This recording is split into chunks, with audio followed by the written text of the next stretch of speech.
Sure. Happy to. Is everyone ready? Yes.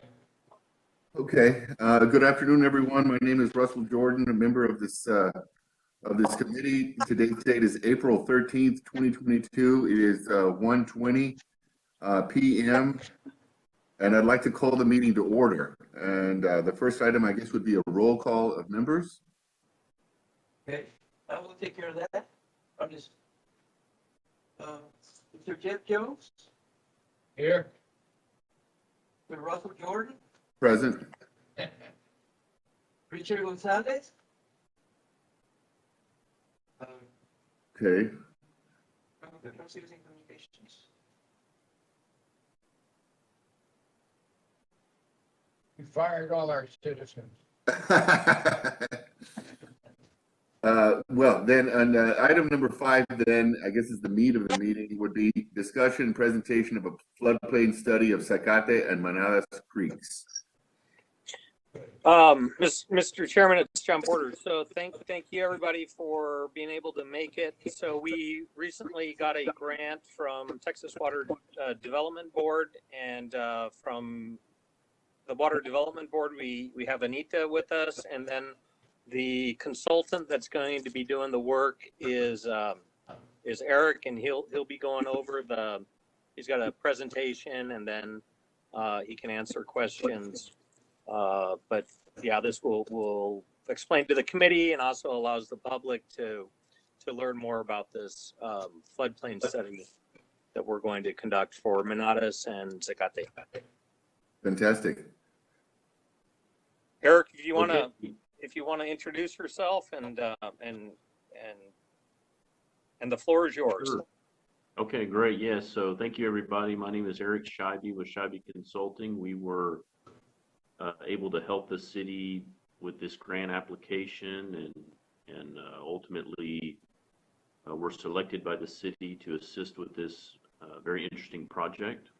I'm going to turn my camera off. I wanted you all to all see me, but I'm on my phone and my battery's going down. So if I turn my camera off, then it'll save my battery. And anyways, I'm going to transition over to a PowerPoint slide. So let me do that right now.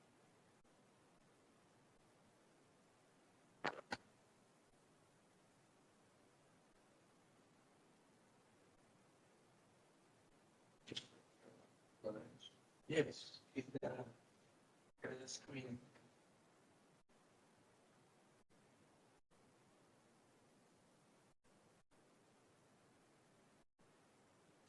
Okay. So this project is a flood control, basically a drainage master plan of the Manadas and Zagate Creek watershed. I was visiting with John Porter and other folks at the city several years back about some of the drainage issues that have plagued the city for quite a long time. And with the recent Water Development Board Flood Infrastructure Fund money, it looked like a great opportunity to do a nice cost share.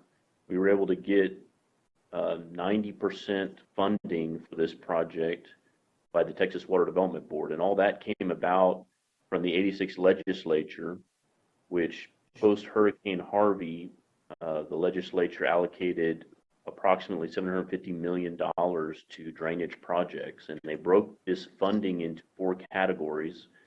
Category 1 projects are planning studies. Category 2 are design and construction. I don't really remember what 3 and 4 are, but it's something like flood warning and other activities of that nature. This map here illustrates the different projects throughout the state that were approved through this infrastructure fund. Anita with the Texas Water Development Board is on this call, and she'd be able to answer, any of the questions pertaining to this overall program. But what the Water Development Board is wanting to do is anywhere where there isn't an existing drainage master plan, they wanted to initially fund those. That's why they called them Category 1. And then they're moving, once the drainage master plans are finalized and construction projects are identified, then those would then roll into a future Category 2 application. So this is kind of a long-term program. This is all also being built into the regional flood planning effort, which some of you may be aware of, and that's along the Lower Rio Grande Regional Flood Planning Group. And I know Laredo is participating in that. I believe there's some members of the city that are on that board, and it spans the lower Rio Grande from, basically midway up the Texas, border of Mexico down to the Gulf of Mexico.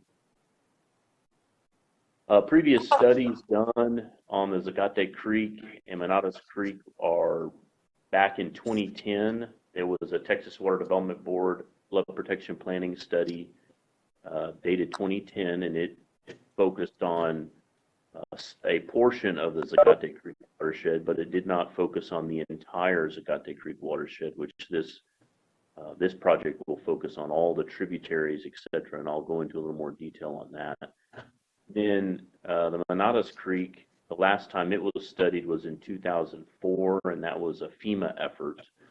So some of this, as you can see, is somewhat dated, anywhere from 10 to almost 20 years old.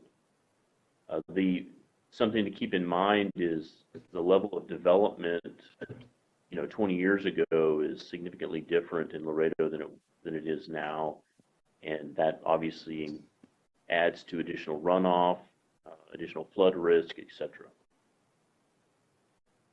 This is a map that illustrates the meat of the project area. So the primary focus of this project is on the Manadas and Zagate Creek, but we're also going to be doing a community outreach for the various watersheds that are within a certain Hub boundary, which that's just a fancy word for a larger watershed boundary that's been established by the U.S. Geological Survey. And that essentially, and I'll show you a map of that, of what those limits are, but it expands out into Webb County. This map here, Zagate Creek is the watershed boundary in red, and the watershed boundary in orange is Manadas Creek.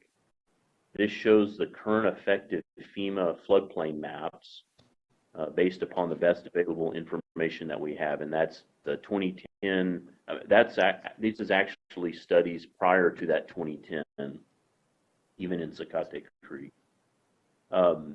This is a map. This next figure is the study results of the 100-year estimated flood risk from the Zagate Creek watershed. So I'm going to flip back between these two, but one thing you should look at is the flooding extent. So again, this area in purple versus the area in blue on Zagate Creek, and you can see there's quite a bit difference in some areas of the estimated flood risk.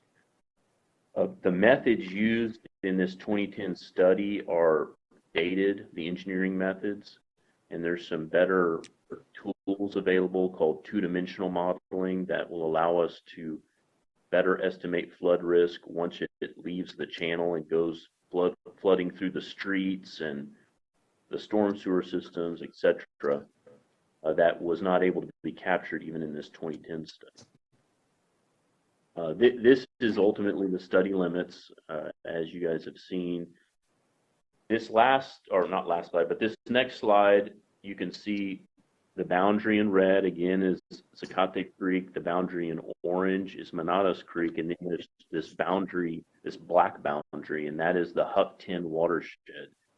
This is the area where we're going to be doing some public outreach out in Webb County to solicit feedback on any flood risk issues that may exist well outside of these primary focus points, so that this information can be gathered, disseminated to the Water Development Board, and then possibly future grant money may be available to Webb County or the city and other watersheds such as Chacon Creek or some of the others. The main focus of this project, again, is a drainage master plan, and by that we mean identifying flood control solutions. That's channel improvement projects, levees, regional detention ponds, flood warning improvements such as additional river gauge locations, maybe even real-time flood mapping that could be displayed on a website so that people can see the real-time flood risk as a rain event is occurring. This is just a little schematic of a typical cross section of a channel as you have fill and improvements that are done, such as this little house that's shown on the left side. That impacts the floodplain, and in order to protect structures or to reduce that flood risk, channel widening or levees or different type of projects is ultimately going to be what's required to manage that flood risk long term. I know there's a lot of communities, and I know Laredo probably does it as well. Detention, on-site detention improvements, but something to keep in mind with on-site detention is that it does mitigate flood risk immediately downstream of those detention ponds, but it does not manage flood volume. And so it focuses primarily on managing peak flow. And one of the risks that communities will always run into is as development occurs, there's added impervious cover via pavement or building rooftops, and there's less of water that's able to infiltrate the soil. So there's an increase in volume. And there's very rarely do communities manage volume. They almost always focus on peak flow. And when you don't manage volume, you're going to always have an increase in flood risk along the floodplain. So one of the ways that we're going to help address that is not only look at an existing conditions estimate of flood risk, but we're also going to estimate a future conditions. Now that's not so much of an issue. I'm going to go back a couple of slides. That's not so much an issue on Zagate Creek because it's pretty well fully built out, except for maybe at the very upper headwater. But on Manadas Creek, there's still portions of the watershed that remain undeveloped that would be that we could estimate what those additional impervious cover may be and then come up with a future conditions flood risk. The overall scope of this project, again, is, we're trying to reach out to the community, identify existing flood risk in the outer area. We're also trying to identify flood risk within Manadas and Zagate Creek using engineering methods and calculations. Determine, are the FEMA flood maps accurate? I think we already know in Zagate Creek they're not. Probably it's going to be shown that the ones in Manadas Creek are not accurate as well. And then where can we do future flood control improvements? And that gets challenging in urban areas because you have limited right-of-way. Sometimes the best thing you can do is just concrete line the channel. Something to keep in mind when we look at alternatives for this project, we're not necessarily going to come up with solutions that will eliminate flood risk, but the goal will be to come up with cost-effective solutions that reduce flood risk. So we'll be looking at, okay, how many buildings get pulled out of the floodplain, or how many buildings get pulled out of a 25-year floodplain, and then what is that construction cost, and then come up with projects that have a positive benefit cost, primarily because that is the best way to achieve grant funding, both federal through FEMA, as well as through the Corps of Engineers, or even the state FIF program Category 2 funds. This is the project schedule that we have. Right now, the goal is to have this project complete by September 2023. So we kicked off this project about a month ago, or a month and a half ago. Our firm was selected through an RFQ process, I think back in November, December timeframe, and then we signed a contract in January, February, and we're soon going to be starting our field survey data collection, where we survey the various bridge structures and culvert crossings throughout the city. and then we're going to be starting our hydrologic analysis. That's where we come up with our detailed watershed boundary and sub-watersheds, and ultimately come up with the peak flows for the 100-year event or 500-year event. And then we'll move into the hydraulic modeling. That's the two-dimensional modeling where we can simulate the flow, not only what's going down the main channels of these various watersheds, but once it overtops the banks and floods through the streets and winds its way in between buildings, where does that water go? That'll be followed by alternative analysis and benefit cost analysis, and then a draft report. We have 3 public meetings. This is the first of the 3. We'll have 2 more. The next public meeting will likely be coincide with the completion of the new H&H modeling, which ultimately is the new floodplain maps and flood risk areas that we are estimating from our models.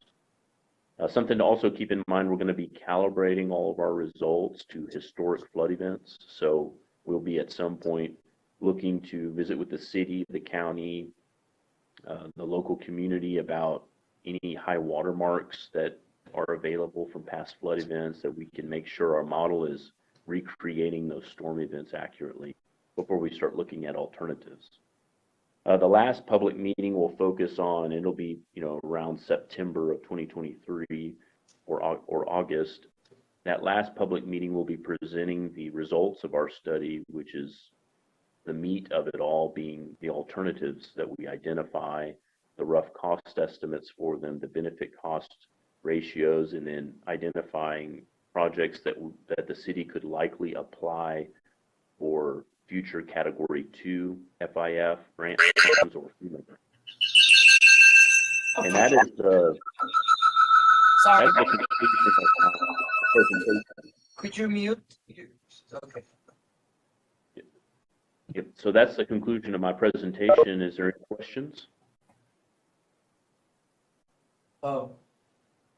Did you say that you were going to consider a high marks for flooding, natural floodings, or not natural floodings like the last one we had?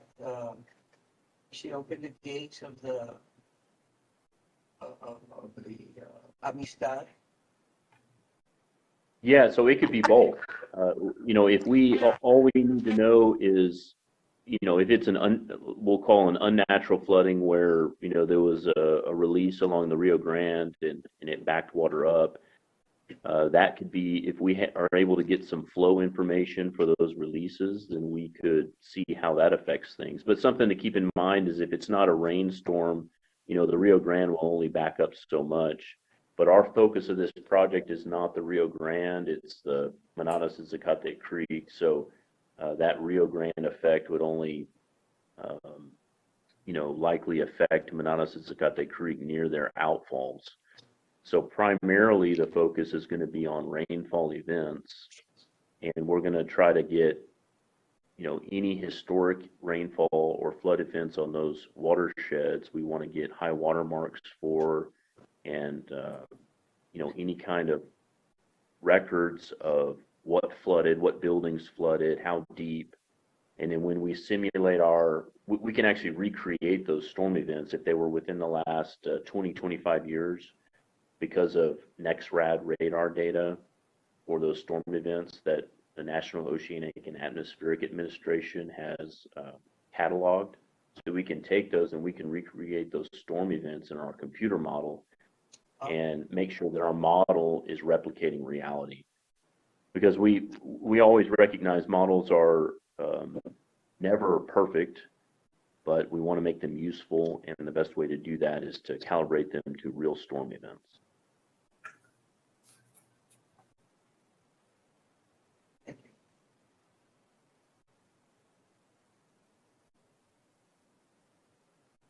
Anita, is there anything that you wanted to chime in on? Were you able to get your audio to work?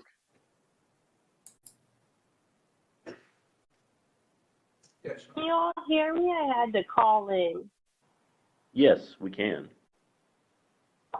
Yeah, no, I don't have anything particular to to this. I think it was a great presentation. Does anyone have any questions about TWDB or anything on our side? Yes, there's a question. Mm-hmm. Sorry, for the flood predictions, are they able to end up having it where it would be like 5 to 10 feet more than they expected?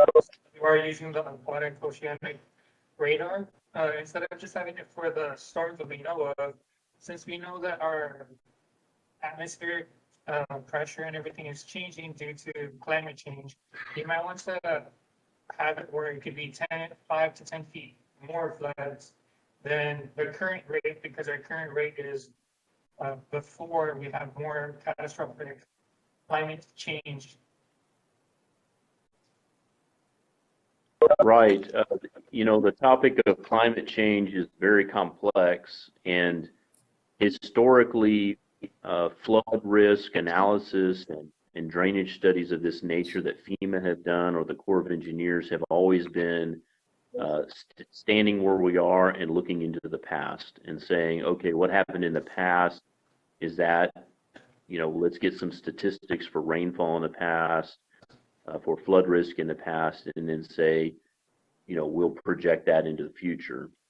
It gets very challenging to have a good handle on how much the climate will change and how quickly. Will there be an additional, 1 inch of rainfall statistically, every month, or will it be much more severe? And I have yet to be able to find good literature or scientific studies that can well predict that. So what the Corps of Engineers many times, oh, we got some echo. What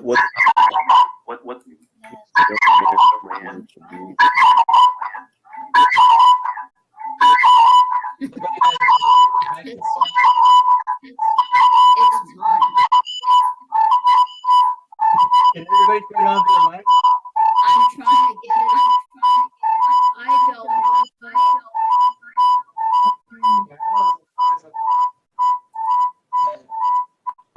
Because I didn't. Got it. Got it? Okay, thank you. Got it. I couldn't. Thank you. Okay. So what the Corps of Engineers has recommended and other federal agencies is that whenever we design flood reduction solutions, we add freeboard. So for example, if we design a detention pond for 80 acre feet of storage, hey, let's add an additional 10 or 15% to that to account for future flood risk or climatic changes. Or if we build a levee and we say it needs to be 10 feet tall, maybe we make it 12 feet tall. Unfortunately, that's been the limited recommendations that I've been able to find by the federal government in order to handle that. But that is how we would handle it, is not necessarily in the modeling, but in the final recommendations that we give for flood reduction solution. Sorry, y'all. I had got disconnected. Can I hear what the original question was? My question, So the original question was about if a natural flooding events like the release of water from the Amistad, could be raised by 5 to 10 feet to account for climate change that could be a current event, since our temperature is of the current climate, but you're averaging out for 25 and 100 years. We might want to average out more footage that would be needed because of the climate and how it's constantly changing. that was the second part of the second question. Yes. But the first one was about the release of water from the Amistad levee.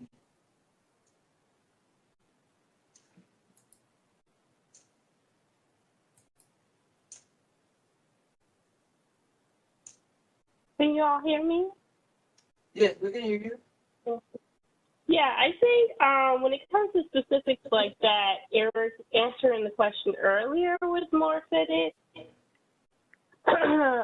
And I honestly think, like Eric mentioned earlier in his presentation, learning what the region, I believe it's Region 15 for Laredo, what they're doing as well when it comes to climate change and historic rainfall data would be useful and beneficial to tap into their meetings every month as well. Eric, I'm not sure if you have spoken to anyone over there or thought about attending the meeting, but I would definitely recommend it. Okay, yeah, that sounds good. I will.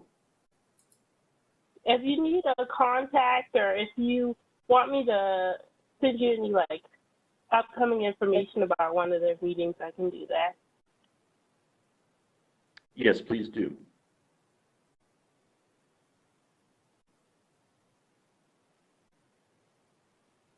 Does anyone else have any other questions for Mr. Sheeb? There's another question. Cesar Rodriguez, sorry about that. I am Cesar Rodriguez. For me, if you do a quick Google search, I'm just wondering, for the short term right now, before the project is able to be fully developed, for the short term, are they able to get in like inflatable directive barriers for flooding? There are a lot of them that they have on YouTube, and there's even some plastic ones that are made so they could direct flood water on the streets away from houses and direct it towards the river. There's also other areas like using barriers such as, if I'm not mistaken, in India, they're using hair as a barrier where we use hay, since hair is more permeable and water is able to pass through. And Yeah, so, and you were cutting out a little bit, but it sounds like you were asking about some immediate solutions to flooding risk, and I think I'll defer to John or someone at the city on that one, because our focus is on this master plan.